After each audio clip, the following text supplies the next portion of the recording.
Who knows how you come across somebody once in a while you shouldn't have messed with. That's me.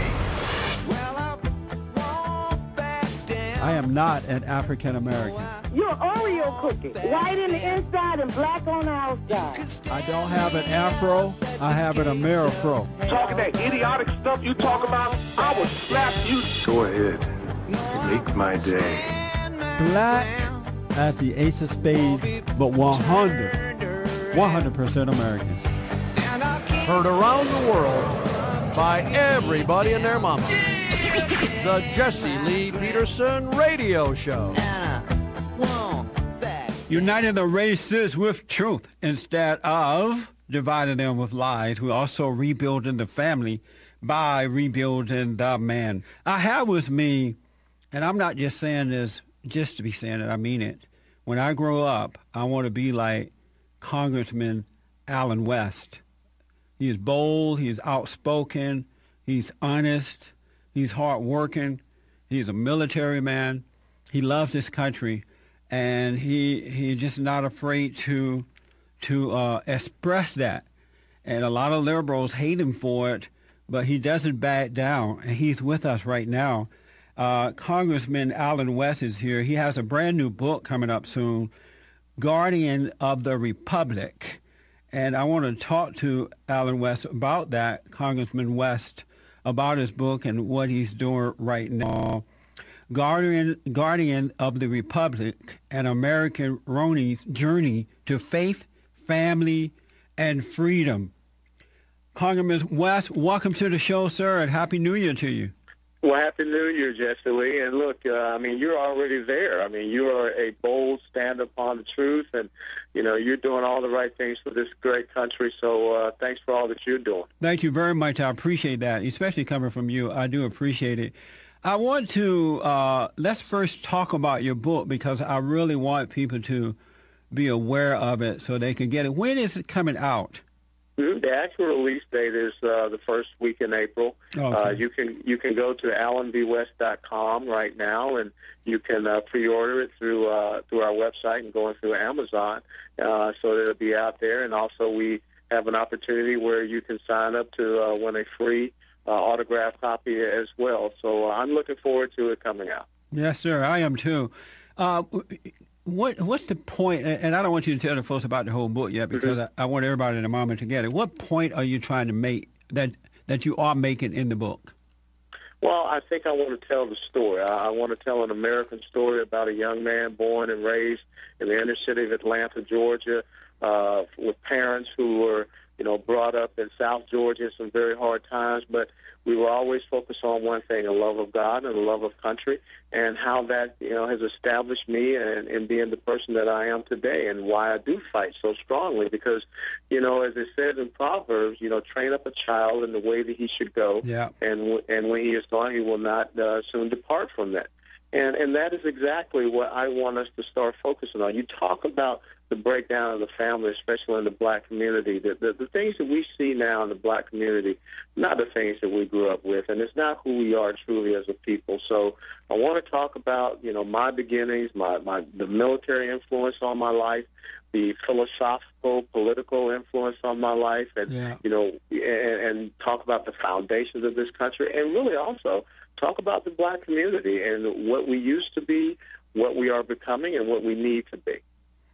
I have to tell you, I was very, very disappointed when you were not reelected. I thought that you would be, and it takes a lot to get me angry, but I became a little angry in that there were aspects of the Republican Party who tried to prevent you from being reelected. Can you help me and others to understand why would they do that? Well, there is a such thing as a party elite and a party establishment, and the fact that you had the first black Republican member of Congress from the Florida since Reconstruction, and Republicans in the state House and Senate, and a Republican governor would agree to redistrict me out of the district that I won. That was a clear indicator. And then, of course, I was the number one target for the Democrat Party which let me know that I was effective and I was a person who was connecting and resonating, not just in my district and in the state of Florida, but across the country. So I take, very much comfort in knowing that I never compromised myself and my principles and my belief, and that there were people on both sides of the aisle that said this guy's a threat to us and our business as usual way of ruining this great country. And so I'm very proud of the fact that, both sides came at me, and the good thing is that I haven't gone away. That's right. I agree with that. Will you run again for office? Oh, yeah, I would definitely come back. The 2014 cycle, what I'm trying to do is focus on helping more military and minority conservatives to be elected. That's the point of the Allen West Guardian Fund. Then also I'm trying to help and restore and build up our junior ROTC programs all across the nation, because that was an important and integral part of my life, and that's what the Allen West Foundation does. But in 2016 cycle, we'll look to getting back in and running myself, whatever God would have me do.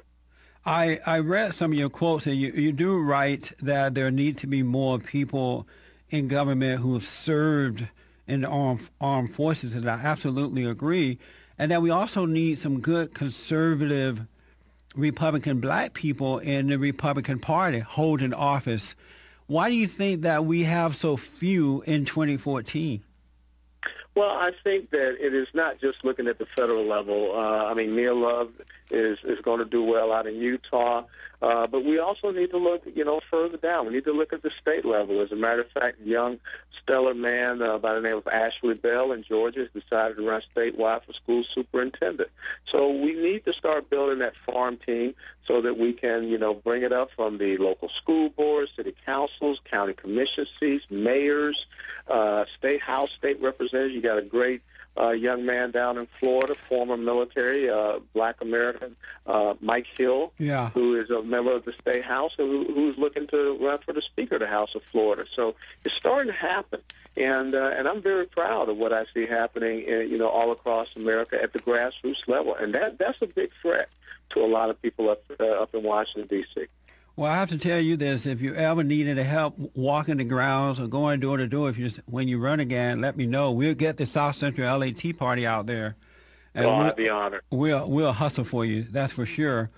Obama said in a press conference or some speech he was giving, I got a pen and I got a phone. Who need Congress?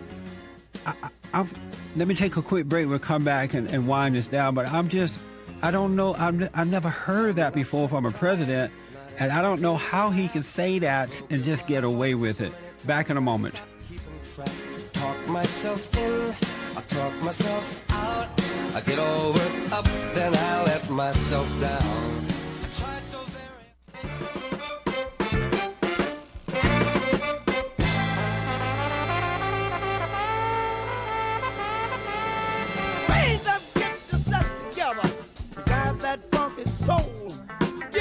Okay, tomorrow, folks, emails and Facebook comments.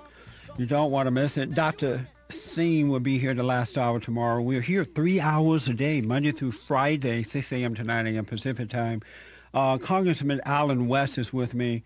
Congressman West, this question also is a Facebook question from one of my friends there, Norbert Peters.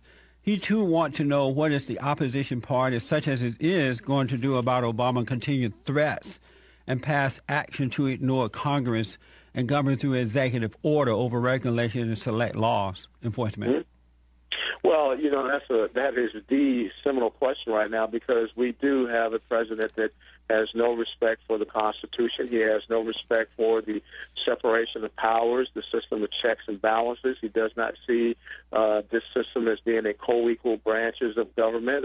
He sees himself as an imperial president. And you talked about that quote, I have a pen, I have the phone, and who needs Congress? Yeah. This is not how our country was established. As a matter of fact, when you had our first president, George Washington, that did not want to have all of this power invested in himself, and it could have been very easy opportunity for George Washington to become King Washington. But yet we see Barack Obama, who believes that he should rule this country instead of govern this country. It is not about, having laws that are enforced. It's about having edicts that he hands down, to include what Obamacare is. You just another delay that was pushed back, and that was for the people with pre-existing conditions to sign up. And so think about the waivers, all the other exemptions, and the previous delays have been given. So this is why it's so important this election cycle that we get true conservative-minded individuals in the House and the Senate to be in charge, because that's where you have to put the pressure on the president. And I will clearly say this. I believe that you have enough articles that should be brought up for the impeachment of President Barack Obama. Yes. But of course, right now with Harry Reid in control of the Senate, that's not going to come to fruition.